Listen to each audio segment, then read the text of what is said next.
Hello, I am back. I am back for the reward that Connor has done. So we'll just sort this out now. We'll do both bows in their natural forms, how they come out. So at current, I will be using the long ass recurve bow. So that is it, and we'll be stringing this. Normally, it's just a show of how to string it. So we just have to put that through the top, make sure that's the right side. Yep. So we have this useful little tool. So I'm going to put this. This is going to be quite hard for me to do. I'm going to try. So the bit that's already been strung gets this nice little pocket right here. Chuck that all the way down. All right. I haven't done this in a little while. As you can see, I've been busy. So let's do that again. Just put that forward.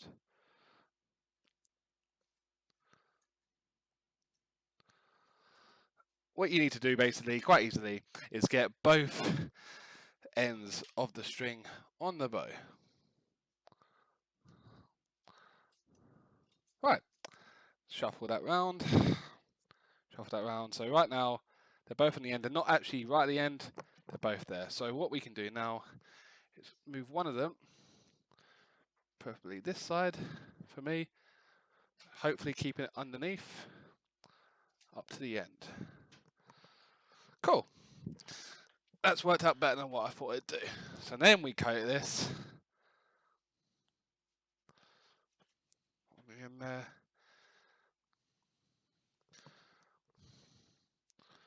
Keeping that behind the whole time. This goes in the other side, like that. You then step on it, bring tension, that goes up to the end, if it works correctly. Like that. And we have an almost perfectly stringed bow. There we go. But there you go, that's that one. Now, the other one's a bit more exciting, I promise. It is almost perfect. Yeah, the top bit went a bit weird. But this one you've got to keep doing like the originals. So this is the horse bow. So I won't remember how to do this now because this is very, very weird. So what they did is you got the bow, you went forward, you looped it within your legs, and then just bent this back like this. Like they back in the day would be able to do this on horseback, like so. That's how quickly they could do it. So, and then the same again, they would go through, link the legs, whoops, and voila. It's a very, very good knack to that, because if you don't get that right, it's a bloody bitch to do. Oh, yeah, it'd be riding along, be like, here they come, boom, straight out, and ready. So, yeah, that's that. So, obviously, they would have their, they would lock it with their thumb. Where's my horse? Back in the stable, mate.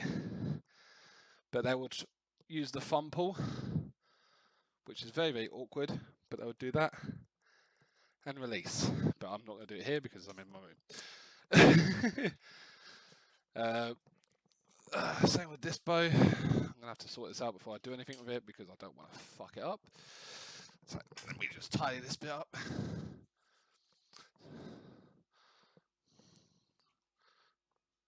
Nope, not a chance. I'd actually do horse riding. I like the horseback archery. That'd be interesting. Right, let's. There you go. Right, got this perfect now. So, let's see if we can deal with this. Right. There you go. Let's get rid of all the wires and stuff. Never normally there when I do archery, you know. There you go. So, quite simple. Goes in the arrow, goes in a little nook. 2 different pulls, 2 down, 1 above. Could you show us what defines it as perfect? Okay, well, when I stringed it, and I said it was almost perfect. So, give me that. So right here, right at the top, it's supposed to look like that. When I did it, the left side of that was hanging down the side. Well, let me show you. When it wasn't perfect, this bit here was hanging off the side here, which is quite dangerous. That's why I said it was almost perfect. But this side was fine. It's supposed to literally sit in a V, and there's a little divot there. That's why I said I don't normally string up this a lot. But yeah, so that's all that was. And yeah, so again, different archery pulls. Straight on the rest there. Got the 1 above, 2 below pull. So back to your chest, and you'd release, or you had 3 underneath. Should pull back to your chest, use the arrow, and then obviously release. But then yeah, you wouldn't do a horse pull on this, because although you could do it, yeah, it's not fun. It's not fun at all. I prefer at current 1 above, 2 below, because that's what I was trained at. So it's very, very easy. So yeah, that is what I prefer to do. But with the horsebow, although you can do it one above or 2 below, it's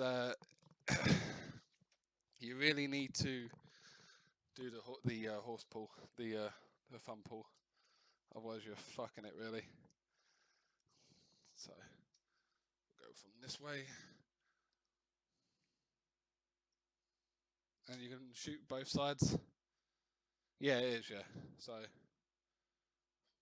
pull that like that. There you go. It's away. But yeah, you can shoot from the left side of the bow or the right side of the bow with this.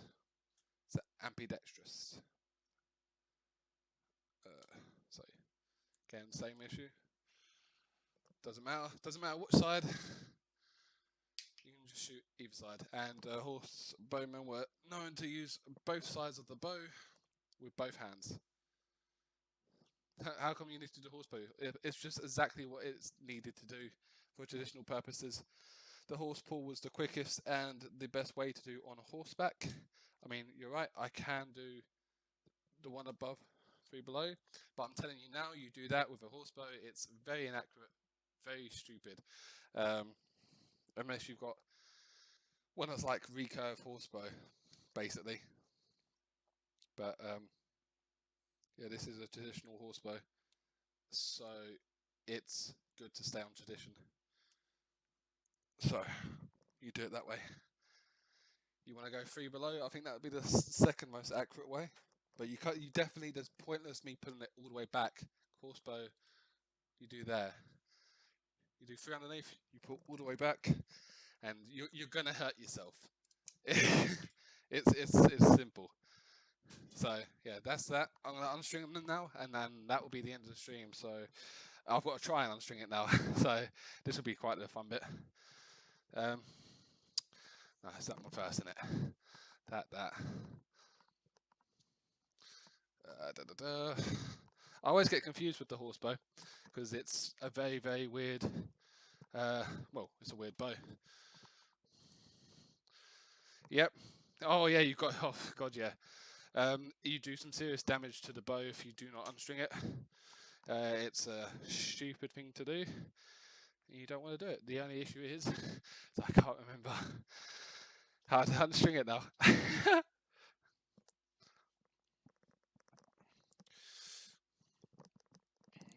No, that's not that.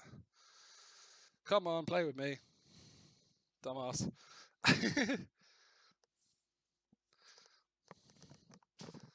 Come on, one of you. There you go. Right, that's unstrung. Right. And this one is a hell of a lot easier. No, wait. It's a bit tight doing it. This one's a hell of a lot easier to unstring. Okay, so popping on a bit. I'm just messing around with wires, that's why. Right. So I'll do that. So I will literally step on it, create the tension, and then off it comes. There you go. Back to normal state. Strings off. Done. And that is the end of my demonstration. Please grade. But yeah, that is. Oh, and this is the site that came with it. Yeah, I don't use this. What's the point of using the site when you hit the target anyway? But yeah, that is everything today. Also, if you do get a bow, make sure not to leave it like that because it will untwist the string itself. So you've got to put that through there. Make sure that doesn't go anywhere. There you go. So that's not going to unstring itself. I think I've covered everything. Oh, yeah. And always use your wrist guard or your strap to help you or to stop you getting a string slap like I have had a few times. Any tips on maintaining the bow? Use it would be one of them. Another thing to maintain is make sure you're cleaning it. Now, depending on the type of bow and the type of material, but luckily with the training bow it's fine, and luckily this is carbon here, so this isn't too bad. But any like if I got a long bow, for instance, I need like to make sure I'm using it constantly and just cleaning it, either with just a cloth to keep the dust off it, or if it gets really bad, I'll have to get some like wood cleaner and proper clean it. So also one of my favorite things, when you shoot at competitions, yeah, I'm on my knees, I promise. When you shoot, you have this. So this will go on one finger and tighten up. This will go on the other finger and tighten up. So literally when I shoot and let go, they ain't going anywhere because that's holding it together. Yeah? There you go. Because they always tell you, if you're gripping that, it's very easy to like pull the shot away. So you should always be relaxed and let the arrow fly through it. So yeah, if you're grabbing the bow, it is easy to pull away. Very, very easy to make the shot go wrong. So just trying to go through my little bits. What else do I have?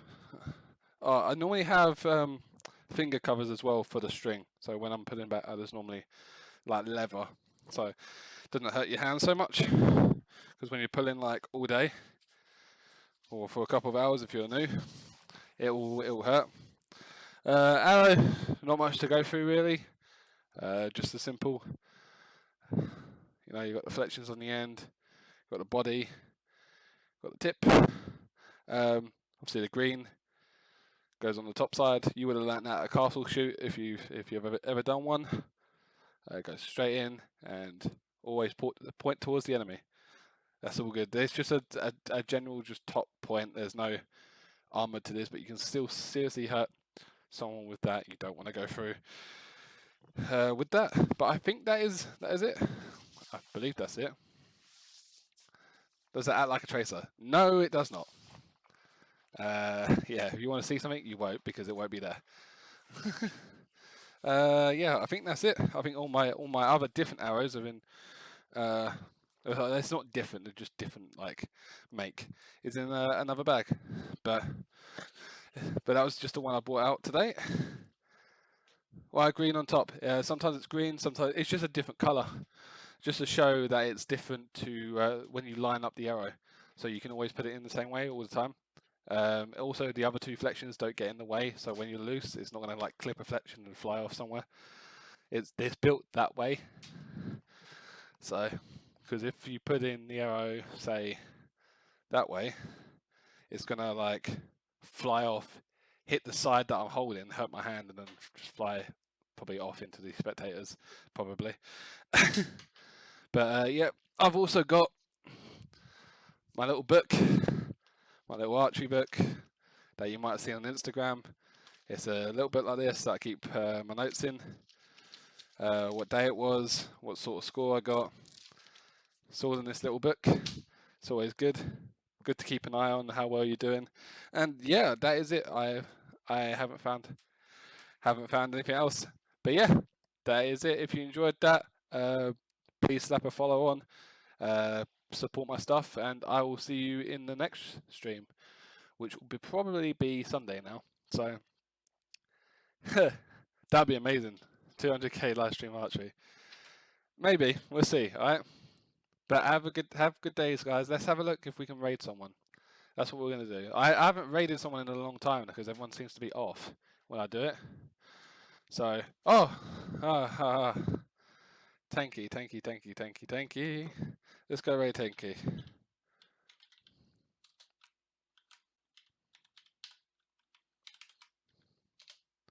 Right. But that will do for me for now. Thank you for all being here. Thank you for going through my TED talk of archery, and we're gonna go and have fun with Tanky, right? Thank you for being here. Drop a follow if you liked it. See you in Tanky's stream. Bye for now.